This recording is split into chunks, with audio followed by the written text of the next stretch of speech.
Art and culture में हम एक कदम और आगे बढ़ते हैं। देखिए, हमने अब तक के लेक्चर्स के वाया आपको चैप्टर 4 मिडेवल इंडिया के तहत यह समझाया था कल के लेक्चर में इस्लाम और सूफीज़म के राइज़ के बारे में। हमने इस्लाम और उससे जुड़े हुए 5 मूल सिद्धांतों की बात कर ली, उन प्रिंसिपल्स की बात कर ली। अब हम आगे बढ़ चुके हैं, हम सूफीज़म पर पहुंच चुके हैं।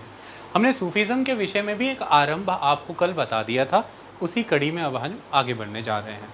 जब हम सूफीज़म की बात करते हैं तो पहला सवाल ही ये पैदा होता है कि शब्द कहाँ से आ रहा है। सूफीज़म, देखिए इस बुक में तो ये चीज़ें नहीं समझाई, लेकिन थोड़ी थोड़ी चीज़ें हम समझ लेंगे तो हम कल्चर के कॉन्टेक्स्ट में इसको बेटर अंडरस्टैंड करेंगे। सूफीज़म अर्थात सूफ़ की बात हो रही है यहाँ पर।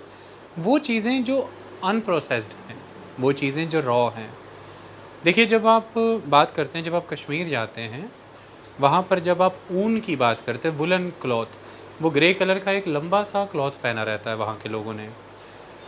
हमेशा से ही जब कल्चर की बात होती है तो वुल को कल्चरली रॉ माना जाता है और कॉटन को कल्चरली प्रोग्रेसिव माना जाता है, प्रोसेस्ड माना जाता है, एडवांस्ड।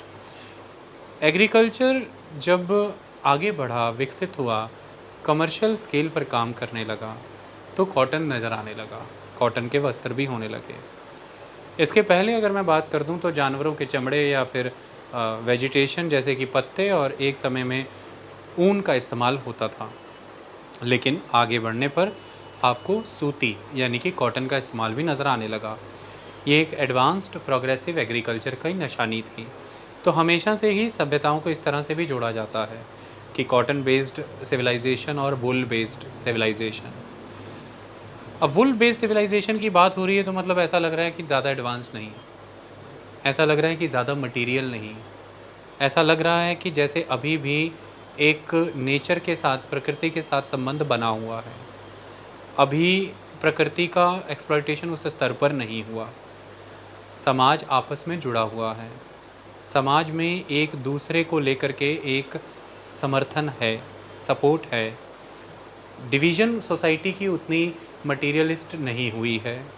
एक इगैलिटेरियन सिस्टम है, एक इक्वलिटी सी नज़र आती है और सभी मिलकर के कार्य करते हैं। आवश्यकता इतनी ही है कि कम्युनिटी सरवाइव कर जाए। जब हम बात करते हैं वुल की, कल्चर की, वहीं कॉटन की जब बात करते हैं तो हम बात करते हैं कि आप साइंस में, टेक्नोलॉजी में प्रोग्रेस कर गए, डिवीज़न ऑफ लेबर बहुत ही रिजिड हो गया, बहुत ही कॉम्प्रिहेंसिव भी हुआ। वहीं पैसा बहुत आया और इसके तहत कुछ वर्गों के पास पैसा जमा हुआ, कुछ हैं जिनके पास नहीं है। तो वेल्थ की बात आती है, वेल्थ को कंसंट्रेट करने की बात आती है, सुपीरियर इन्फीरियर की बात होती है, इकोनॉमिकली रिच और पुअर सेगमेंट की बात आती है, एक्सप्लॉयटेशन की बात आती है, मास्टर और स्लेव कंसेप्ट की बात आती है। इस तरह के शब्दों का जिक्र आता है। सोसाइटी हियरार्की बेस्ड हो जाती है, एगैलिटेरियन नहीं रह पाती, असमानता महत्वपूर्ण हो जाती है। इस तरह से किसी किसी भी समूह का, चाहे वो कास्ट के आधार पर है, नस्ल के आधार पर है या धर्म के आधार पर है, वो डोमिनेंट हो सकता है किसी दूसरे समूह के ऊपर। इस तरह की चीज़ें जोड़ ली जाती हैं। जब भी आप इस तरह के मूवमेंट्स की बात करते हैं, जैसे कि निर्गुण भक्ति संप्रदाय की बात कर लीजिए या सूफीज़म की बात कर लीजिए, ये आपको बिल्कुल वैसी ही चीज़ दिखलाता है जैसे मथुरा के बुद्ध की प्रतिमाओं से सारनाथ के बुद्ध की प्रतिमाओं की यात्रा रही। जहाँ मथुरा में बुद्ध की प्रतिमाएं वैभव को दर्शाती हैं, ऐश्वर्य को दर्शाती हैं, हर तरह के लश्कर को दर्शाती हैं, सब तरह की सुख सुविधाएं और हर लग्जरी एलिमेंट को दर्शाती हैं। बुद्ध बाहर की ओर देख रहे हैं, इंद्रियों पर ध्यान दे रहे हैं, इंद्रियां जागृत हैं आपकी और आप इंद्रियों को भोग रहे हैं, इंद्रियों के भोग के लिए वस्तुओं को प्राप्त कर रहे हैं। वही सारनाथ की ओर आते हुए बुद्ध दार्शनिक अधिक हो गए हैं, बुद्ध शिक्षक के रूप में दिखाए जा रहे हैं, बुद्ध एक स्पिरिचुअल पर्सनैलिटी के पे फोकस कर रहे हैं, बुद्ध बाहर से भीतर की ओर झांक रहे हैं। अपने भीतर का विकास है, इंटरनल अपलिफ्टमेंट है, that is the spiritual upliftment. आप कॉन्शियसनेस से कंसाइंस की यात्रा की ओर चल रहे हैं। ये चीज़ वहाँ पर नज़र आ रही है सारनाथ में। इसी तरह से जब आप निर्गुण भक्ति संप्रदाय की बात करते हैं या सूफीज़म की बात कर रहे हैं, सिविलाइजेशन से एक तरह का रिट्रीट होता है, ये कल्चर की तरफ एडवांस होता है, ये आउटर से रिट्रीट लेके इंटरनल की तरफ एडवांसमेंट है। ये सिविलाइजेशनल प्रोग्रेस, टेक्नोलॉजी, मटेरियल की बजाय आप वैल्यूज़ में, आइडियल्स में, मॉरल्स में कितने रिच हैं, इन पर फोकस होता है। असल धन यह हो जाता है, आत्मा का विकास होता है। ये आप देखिए, आपकी एक जो सोल होती है वो तो सभी में होती है, soul is common with everyone. उसकी स्पिरिट को चेंज करना होता है हमने। तो ये एक प्रैक्टिस रहती है जिसके वाया जो सोल एक राजा की है, जो सोल एक व्यापारी की है, एक संत की सोल उससे अलग है, क्योंकि उनकी स्पिरिट से इसकी स्पिरिट अलग है। इसकी स्पिरिट यह कहती है कि समाज में कल्याण समान रूप में होना चाहिए, समाज में समानता मूल होनी चाहिए, समाज में भाईचारा होना चाहिए, ईश्वर एक ही होता है, उसके प्रति संपूर्ण समर्पण होना चाहिए। तो इसकी स्पिरिट ये है, इसी हिसाब से ये अब बॉडी को भी कमांड कर रहा है, इसके विचार भी यही चल रहे हैं।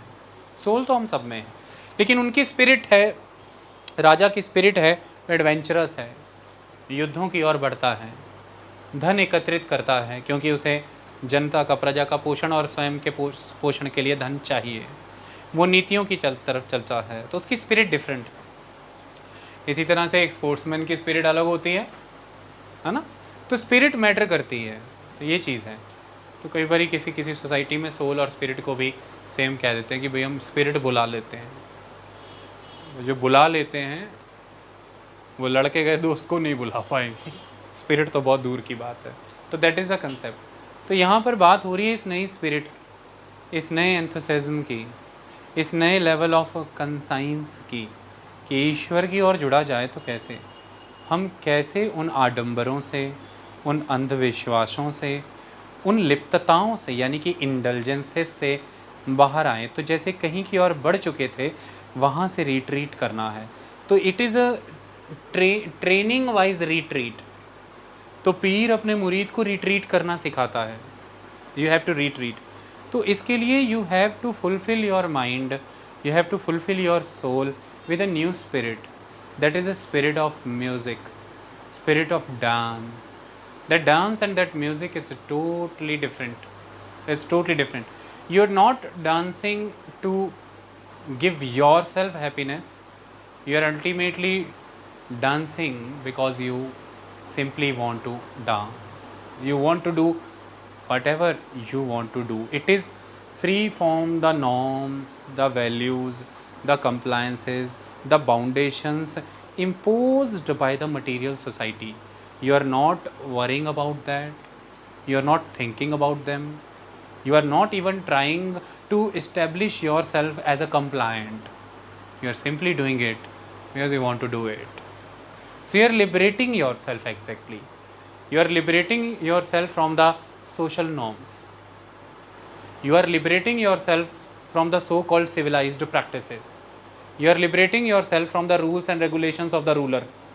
You are liberating yourself from the decrees and the orders and the commands given by the orthodox community, orthodox priest, leaders, be it everything. You are doing whatever you want to do. So that is the mahal, that atmosphere is atmosphere of, this is sama.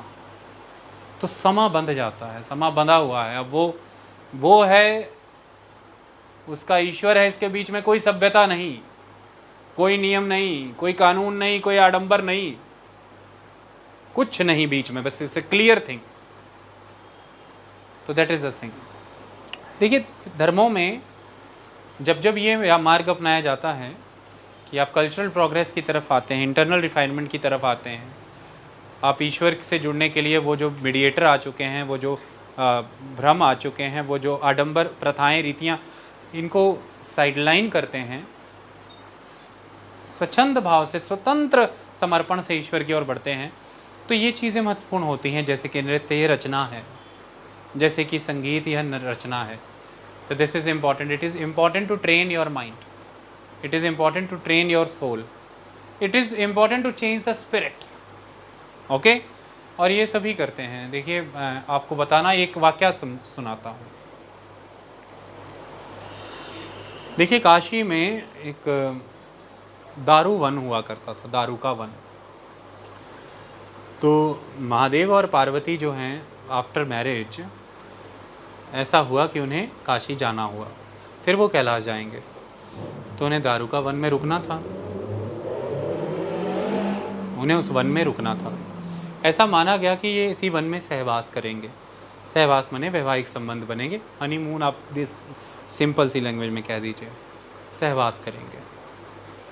अब वहाँ पर पार्वती को कुछ ध्वनियाँ सुनती हैं, ब्राह्मणों की कुछ पत्नियाँ रोती हैं। जब वो रोती हैं तो उनका रुदन सुन के विचलित हो जाती हैं। महादेव कहते हैं कि तुम्हें भ्रम हो रहा है पार्वती? वो कहती नहीं, कोई रो रहा है। तो वह जाती हैं, देखती हैं, उनसे पूछती हैं आप ऐसे क्यों हो? तो कहती हैं कि हमारे पति हमसे अपनी सेवा कराते हैं। कहती तो क्या बुरा है? कहती हम उनकी सेवा करते थी, लेकिन अब वो हमसे ज़बरदस्ती सेवा कराते हैं। हम महादेव को मानती थी, वो कहते हैं कि हमें मानो, मतलब कि तुम हमारी पूजा करो, हमारा अभिषेक करो, हमारी सेवा करो, हम में ईश्वरत्व आ जाएगा, महादेव में नहीं रहेगा। और हम अगर मानती हैं कि हम अगर कहती हैं हम ऐसा नहीं करें तो हम पर अत्याचार करते हैं, हम भय में जी रही हैं। कहती है तो बहुत गलत है, ये तो नहीं हो सकता, इट इज़ नॉट गुड। थोड़ा आगे समय बढ़ता है तो वो महादेव को पार्वती बताती हैं कि परिस्थितियाँ कुछ ऐसी हैं, आप इसका कोई निवारण करें। वो कहते हैं ठीक है, आई विल डू समथिंग। तो महादेव आते हैं और वो बांसुरी बजाते हैं। बांसुरी बजाने वाले को छबीला कह देते हैं, तो वह छबीले का रूप धारण करके आते हैं, तो बांसुरी बजाते हैं। अब जब बांसुरी बजाते हैं तो वही जो ब्राह्मणों की पत्नियां हैं वहाँ से जल लेकर के जा रही होती है अपने पतियों की सेवा के लिए, तो वो उस बांसुरी की ध्वनि में मंत्र मुग्ध हो जाती हैं। पूरी तरह से वो भूल जाती हैं कि वो किन ऑर्डर्स, किन रूल्स, किन की द्वारा डिक्टेटेड नियमों के अधीन चल रही हैं। वो फुली लिबरेट फील करने लगती, मतलब भय मुक्त हो जाती, स्वतंत्र भाव से कार्य करने लगती, जैसे कि उनकी यह स्वाधीन भाव, यह स्वतंत्र भाव कहीं भीतर है जिस पर कई आवरण या लेयर चढ़ चुकी हैं, डर की, नियमों की, मान्यताओं की, उल्लंघना ना करने के भय की। उनकी इन लेयर्स से जैसे उन्हें कोई मुक्त कराता है तो वो उस संगीत में लिप्त हैं। अब वो नृत्य कर रही हैं। इतने में उनके पतियों को कोई बताता है कि भाई तुम तो कहते हो तुम्हारे ऑर्डर पे चलती। कहती वो तो किसी छबीले के अंडर नृत्य कर रही हैं, अभी देख लेते हैं। कहता वो आते हैं, उनको उनके हाथ पकड़ते हैं, कहते हैं होश में आओ, लज्जा नहीं आती तुम्हें? इस छबीले के अधीन नृत्य कर रही हो तुम। तो फिर महादेव उन्हें समझाते हैं कि ईश्वरत्व किसी को अधीन करने में नहीं, स्वाधीन करने में है। कहते जैसे तुम कैसे कह सकते हो? कहता मैं कह सकता हूँ। कहते कैसे? ये हमारी पूजन करती हैं। कहता ये तुम्हारा पूजन करती हैं, तुम्हें ये पूजन लगेगा भी, लेकिन शर्त ये है कि तुम इन्हें स्वाधीन रखें। पूजन उसको जाएगा जो स्वाधीन रखता है। कहता देख लेते हैं हम, तुम्हें क्या लगता है कौन स्वाधीन रखता है? कहता स्वाधीन इन्हें महादेव रखते हैं। तो कहते ठीक है, अभी हमारा पूजन करेंगी? तो वो कहते करवा लो। तो वो पूजन उनका करती हैं, वो उन्हें पुष्प अर्पण करती हैं, लेकिन पुष्प महादेव के चरणों में चढ़ते हैं। तो ब्राह्मण यह देखते हैं कि यह क्या हुआ। तो फिर वो छबीला ये बताता है कि अभी थोड़ी ही देर पहले ये तुम्हारे भय से स्वाधीन थी, पुष्प मुझे अर्पित हुए, तुम इन्हें अभी स्वाधीन कर दो, पुष्प तुम्हें अर्पित हो जाएंगे। स्वतंत्र और स्वाधीनता ही ईश्वरत्व का स्रोत है, अधीनता नहीं। तुम उन्हें अपना दास नहीं बना सकते। यही सिस्टम है कृष्ण के साथ। जब जिस समाज में महिलाओं को बाहर आने जाने की, जब वेदों के पाठ पठन की, वेदों को सुनने की, वेद अध्ययन और शिक्षा की अनुमतियां नहीं हैं, तो कृष्ण एक ऐसे समाज में है जो ग्वाला समाज है, जिसमें कृष्ण बांसुरी बजाते हैं। सभी बंधनों से मुक्त हो करके सभी महिलाएं वहाँ पर एकत्रित होती हैं और उन्हें किसी तरह के कोई नॉर्म्स, कोई भी रूल्स, डिक्टेशंस ध्यान में नहीं रहते हैं और वो धीरे धीरे लिबरेट होने लगती हैं। इसलिए वृंदावन महत्वपूर्ण वन है। तो दैट बांसुरी, that concept is the liberation. जब महादेव वेदना में हैं तो वो नृत्य के वाया अपनी वेदना से बाहर आते हैं, यानी खुद को लिबरेट करते हैं। तो ये रचनात्मक कार्य, रचना करना, किसी ने कुछ रचा है उसको भोगना आपको विलासी बना देता है, विलासीन बना देता है, जिसे हम भोग विलासी कहते हैं। और भोग और विलासीनता आपको रचना करने योग्य नहीं छोड़ती। भोग और विलासीनता का सामर्थ्य ये है कि आप कभी भी रचना करने योग्य नहीं रहेंगे, लेकिन जब तक आप रचनात्मक हैं आप रचना करते हैं, क्रिएशन कर रहे हैं, तो जो आप क्रिएट कर रहे हैं उसका चाव अधिक रहता है कि वो कैसे उतरा ज़मीन पर, बशर्ते इस तरह से कि जो रचना किसी ने की मैं उसका भोग कितना कर रहा हूँ। That is important. Suppose you are a good painter, suppose you are a good engineer, suppose you are a good teacher. Now good in which sense? It is not that your presentation is good, it is not like your writing is good, your content. The main aspect is your perspective towards society, that how you are dealing with the society, your aim, the aim of your profession, the aim of your profession, the process by which you are working on that profession. So many elements are that. In that context you are good, suppose. So if you are good, then for 10 minutes, 20 minutes, 30 minutes, you are thinking about, you are enjoying and you are working about a rachana of something, someone else, that is a car. आप उसे enjoy कर रहे हैं 15, 20, 30 minutes. Rest of the time you are thinking about, you are amazed about, you are enjoying about your rachana, your work. So you are not lipt, you are not vilasi about that material which is being developed by someone else. You are creating by yourself also. Your creation is very important for you. So you will remain rachanatmak. So it will ultimately curb, it will ultimately suppress the apasmar. अपस्मार, वो जो नटराज की मुद्रा में शिव के चरणों में suppressed है, दबा हुआ है, वो अपस्मार है।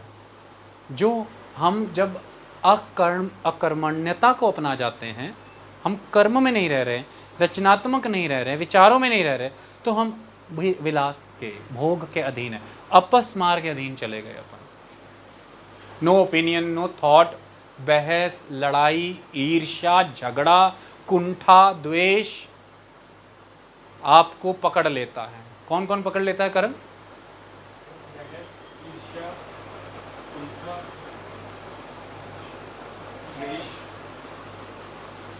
और वही भूले जिस समय ध्यान भटका, लड़ाई पे ध्यान भटका था, वो भूल गए। बैठो, ध्यान लगाओ, ठीक है। तो ये सब चीज़ें आपके अंदर आ जाती हैं, और इन सब का जब आपने दमन कर दिया तो फिर बम बम, फिर कोई टेंशन ही नहीं। फिर रोल्स रॉयस कुलिनन में चढ़ेंगे, चलाएंगे, उतर जाएंगे, काम पे जाएंगे, काम का मज़ा लेंगे, उस पे सारा दिन उसी को धोने, चमकाने, बिछाने, उस पे लेट जाने, उसको खुद पे चढ़ाने की तरफ सोचते नहीं रहेंगे।